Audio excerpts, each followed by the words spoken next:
Assalamualaikum warahmatullahi wabarakatuh. Kawan-kawan sekalian, kembali kita berjumpa di Jejak Semesta 65. Saya berharap bahwa kita semua dalam keadaan sehat walafiat, selalu dalam bimbingan dan pertolongan Tuhan Yang Maha Kuasa. Rekan-rekan sekalian, pada kesempatan ini saya ingin menghadirkan kembali berita tentang keinginan Pak Jokowi, ya, yang kemarin mengumpulkan para pimpinan redaksi berbagai media di Istana Negara, dan salah satu pernyataannya adalah ingin cawe-cawe, ya. Tentunya yang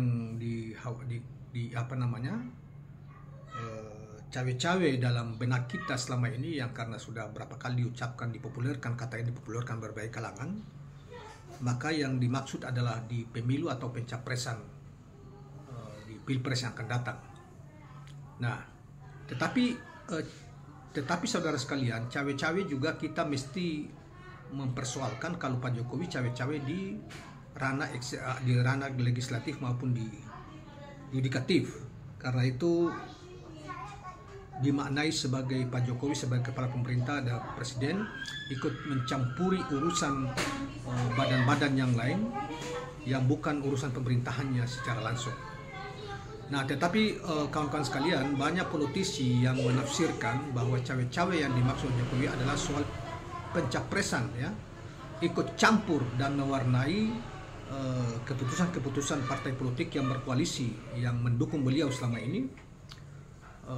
Dan tentunya juga secara politik juga dianggap bahwa Jokowi akan mencampuri dan membelokkan dalam artian petik hasil pemilu, apa itu partai politik, terutama hasil pilpres, karena kepentingannya selalu dianggapkan bahwa dia ingin supaya apa yang sudah dilakukan selama ini itu berkelanjutan, seorang pemimpin yang bisa melanjutkan apa-apa yang telah dilakukan oleh Pak Jokowi.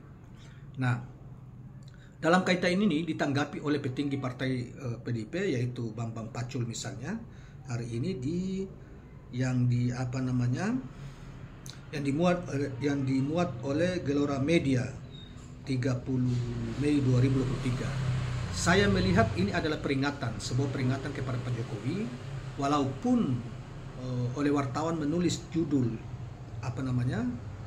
berita ini sekali lagi yang dimuat di Gelora Media ini dengan judul yang sangat lembut, yaitu PDIP persilahkan Jokowi cawe-cawe di Pilpres 2024. Bambang Pacul beberkan alasannya. Bambang Pacul adalah salah satu ketua PDIP, wakil ketua PDIP, dan ketua Komisi 3 DPR RI Komisi Hukum. Nah, kawan-kawan sekalian, tetapi dari pernyataan Bambang Pacul dan menjelaskan apa yang dimaksud dengan cawe-cawe itu di dalam pernyataannya, sebetulnya sebuah peringatan terhadap Jokowi. Jangan melampaui batas, kira-kira seperti itulah. Nah, baiklah kawan-kawan sekalian, dalam kaitan ini kita coba bacakan apa yang dikatakan oleh Bambang Pacul soal cawe-cawenya Pak Jokowi. Ketua PDI Perjuangan Bambang Wuryanto atau Bambang Pacul mengatakan Presiden Jokowi atau Jokowi tak akan cawe-cawe secara berlebihan terkait urusan Pilpres 2024 yang akan datang. Pacul mengatakan istilah cawe-cawe berasal dari bahasa Jawa Tengah yang memiliki arti ikut campur atau ikut mewarnai. Jadi ikut campur, ikut mewarnai. Mudah-mudahan ikut campurnya itu bisa Pak Jokowi bisa melanggar konstitusi, melanggar peraturan perundangan yang ada, yang pada akhirnya juga akan merugikan telak terhadap Pak Jokowi sendiri. Nah, Bambang Pacul mengatakan bahwa tetapi cawe-cawe yang berkelebihan tentu nanti ada yang kurang bersepakat. Maka cawe-cawenya itu adalah cawe-cawe yang sesuai dengan keadaban yang ada. Nah, ini bahasa orang Jawa. Jangan berlebihan, jangan keluar koridor sesuai dengan peradaban kita. Artinya keadaban yang ada artinya sesuai dengan aturan-aturan yang ada. Jangan melanggar aturan. Kira-kira begitu yang kita tafsirkan. Ini orang Jawa yang bicara, ya, Pak Bambang Pacul, dia sangat halus. Nah, dia menegaskan bahwa keberadaban yang ada kesantunan, yang ada kepatutan, Yang ada itu adalah kode yang bagus bagi yang lain. Bapak Presiden terbuka bahwa dia akan ikut campur nanti. Yaitu harus ada kepatutannya. Apa tugas dia? Jadi Presiden tidak boleh melanggar sumpah jabatan, ya. Tidak boleh melanggar konstitusi, tidak boleh melanggar peraturan perundangan yang ada. Dan ada etikanya, kepatutannya, keadabannya. Itu jadi dikatakan oleh Bambang Pacul. Ini sebetulnya keras bagi kalau kita orang Timur mengucapkan atau orang di luar Jawa mengucapkan. Tetapi karena Jawa maka beliau sangat santun dalam pernyataan ini. Tapi sebetulnya sudah teguran terhadap Presiden, mengingatkan kepada Presiden atau kepada Pak Jokowi. Saudara, dikatakan bahwa keberadaban yang ya saya ulangi lagi ya. Jadi keberadaban yang ada kesantunan, keberadaban yang ada kepatutan, keberadaban yang ada kode yang bagus bagi yang lain. Itu kan peringatan itu.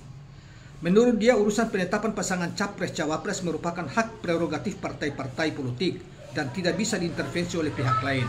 Ini lebih tegas lagi saudara sekalian. Namun kata dia urusan mengarahkan dukungan menjadi hak seseorang presiden, dalam hal ini Jokowi.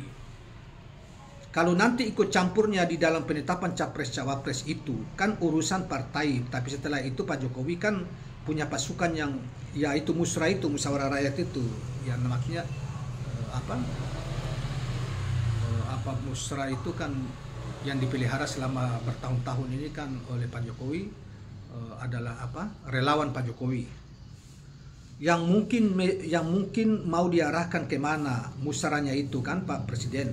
Karena di situ dapat info kalau Pak Presiden mengatakan bahwa demokrasi itu ya biasa kalau beda pandangan katanya. Kemudian Bambang Pacul mengatakan memiliki keyakinan kalau Jokowi tak akan cawe-cawe untuk memberikan pengaruh terhadap hasil pemilu. Nah itu kan semacam itu ya, beri peringatan. Hasil pemilu jangan dicawe-cawe di situ ya.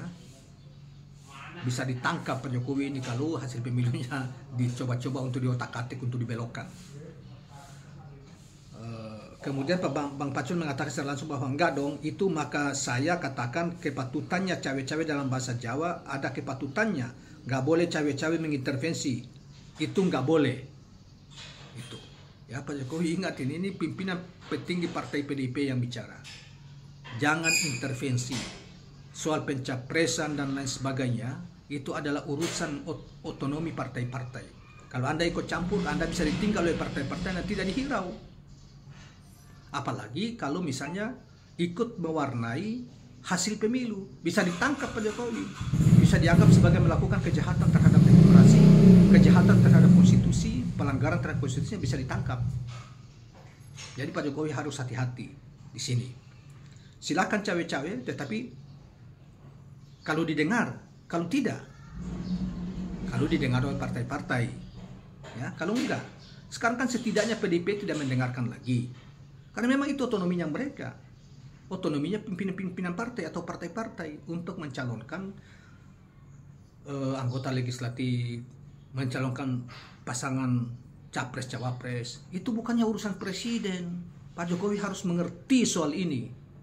Jangan menunjukkan bahwa Pak Jokowi ini presiden terus mau apa saja, tidak bisa. Presiden toh itu ada aturan-aturan, tidak boleh Anda begini, tidak boleh Anda begini, Anda begini jalannya. Tapi kalau keras kepala masih memberikan sinyal seperti itu, cawe-cawe tetapi bukan urusannya presiden, di akhir akan susah Pak Jokowi. Nanti rakyat memberontak, partai tidak dukung, nanti lebih buruk dari jatuhnya Pak Harto maupun Soekarno. Nah ini petinggi PDIP sudah memberi warning ya kepada pernyataan Pak Jokowi. Saudara sekalian, kita lanjutkan. Diberitakan sebelumnya Jokowi mengaku akan cawe-cawe dalam pemilu 2024. Berarti cawe-cawenya ikut mewarnai dong, dan mau ikut campur terhasil pemilu. Bahaya Pak Jokowi. Anda bisa ya hati-hati Pak Jokowi. Anda tidak punya kewenangan, apalagi mewarnai, apalagi membelokkan, memerintahkan tuh hasil pemilunya dicurangi. Berbahaya, Pak Jokowi bisa ditangkap karena melanggar konstitusi. Pak Jokowi sekadar preferensi saja yang kita ulang-ulang, dan ini anak SD saja tahu itu. Pertama, menghalangi orang saja dengan berbagai macam cara, ya. Apalagi orang itu tidak bersalah. Taruhlah seperti isu yang selama ini katakan seakan-akan rejim dengan perangkatnya mau menjegal lajunya pencapresan seseorang. Misalnya Anies Rashid Baswedan. Kalau itu benar dilakukan dan diperintahkan oleh Pak Jokowi, misalnya disuruh Pak Jokowi untuk menteri-menteri mempengaruhi partai-partai, dan mungkin juga ada upaya menggunakan lembaga hukum dan lain sebagainya, termasuk juga apa yang dilakukan Muldoko itu. Pak Jokowi sesungguhnya sudah melanggar konstitusi. Dan kalau sudah melanggar konstitusi, Pak Jokowi tidak layak lagi sebagai presiden. Karena setiap warga negara itu punya hak dipilih dan memilih. Itu konstitusi yang bilang, Undang-Undang Dasar 1945. Yang pertama. Yang kedua, hasil pemilu tidak boleh. Tidak boleh hasil pemilu itu apalagi memerintahkan supaya melakukan curang terhadap seseorang atau sekelompok orang. Suatu partai kepada partai yang lain atau satu capres ke capres yang lain. Itu pelanggaran terhadap konstitusi. Pemerintah dalam pengertian kelembagaan, ya, itu dia harus berdiri tegak lurus sesuai dengan perintah konstitusi dan peraturan perundangan yang ada. Jadi kalau Pak Jokowi mau cawe-cawe dalam pengertian di pemilu 2024 yang akan datang, ikut mewarnai, ikut campur, Pak Jokowi bisa dianggap melanggar konstitusi. Inilah Pak Jokowi mesti mengerti, ya. Karena itu diperlukan. Jangan merasa sok, tetapi reaksi Pak Jokowi seperti ini saya menganggap bahwa Pak Jokowi sudah hopeless.